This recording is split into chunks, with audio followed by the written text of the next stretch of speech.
In the classic farm tractor world, there are lots of families who work together to preserve agricultural heritage and classic farm tractors in particular. Nick Coppage from right here in Maryland, tell us a little bit about this tractor that's sitting right here. Well, this tractor is a 1938 Massey Harris Challenger, twin power. These tractors were built for 4 years. The first 2 years were green with red wheels, then they switched in 38 to the red with yellow wheels, as we see here. The twin power, there's a lever on the governor that locks the transmission out that gives you about 5 more horsepower to turn a belt or anything PTO driven. This tractor was purchased by my grandfather in the mid to late 80s in very, very, very rough shape. I have some pictures of that I can show you. There were no front rims on it. The spokes were there, but the rims were gone. I mean, not even close to running shape, obviously. And he poured a bunch of money into it because he saw the rarity of it and the value in it. And he actually tried to sell it a few times and never could get what he thought it was worth. Not unbelievable there. And then when he passed, it was never sentimental to him, but when he passed, it sort of became sentimental to me and to my father-in-law, who also knew my grandfather. So we bought it together, and he houses it, and we, this is the second year we brought it here, second year that we've owned it, and just a real neat piece. A lot of people ask about it because you don't see very many of them. We'd love to add a green one to our collection, but that'll come with time. So it was your granddad's tractor, and then you decided you wanted it, and your father-in-law helped you out. Yep. That's a pretty neat set of family connections for you. Absolutely.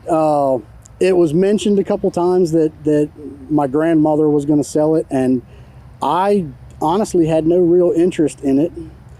And then when Kip, my father-in-law, he said something about it, I guess that sparked a little bit of interest in me that, hey, other people see this thing for more than just a shelf piece.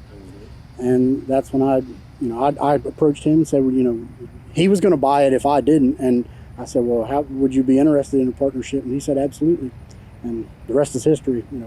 Lots of people are familiar with Massey Ferguson, that name, which is still Red Tractors yet today, but the Massey Harris name is one that's kind of gone by the wayside. Yep.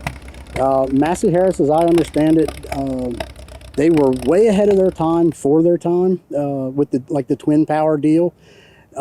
They just didn't have the marketability that a Farmall or a John Deere or the other names of the era had. But tell us a little bit more about this Challenger.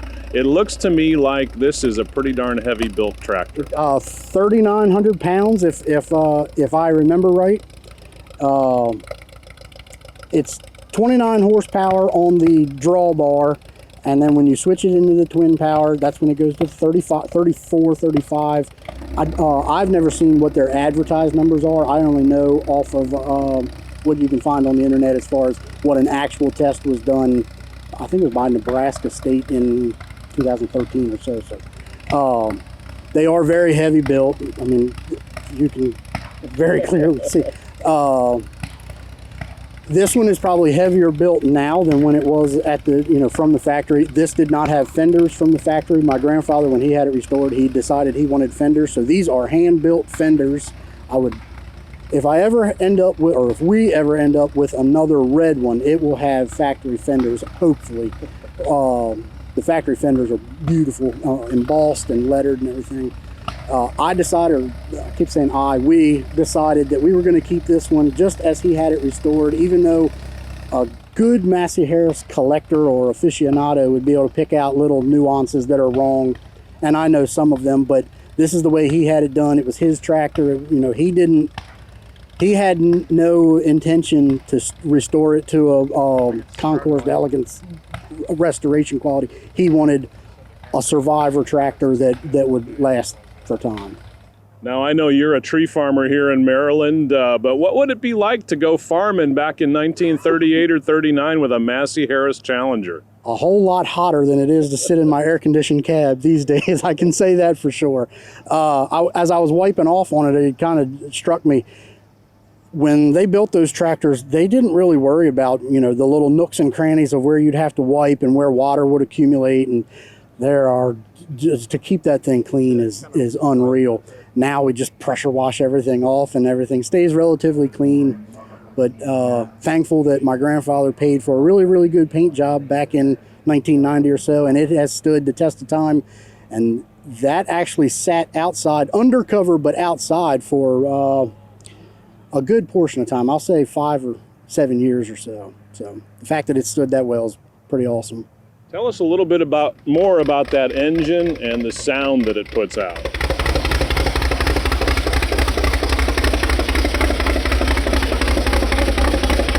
Obviously a straight pipe, so it's going to be louder than what you're going to hear if it's muffled. I want to say it's 181 cubic inches if memory serves me correct.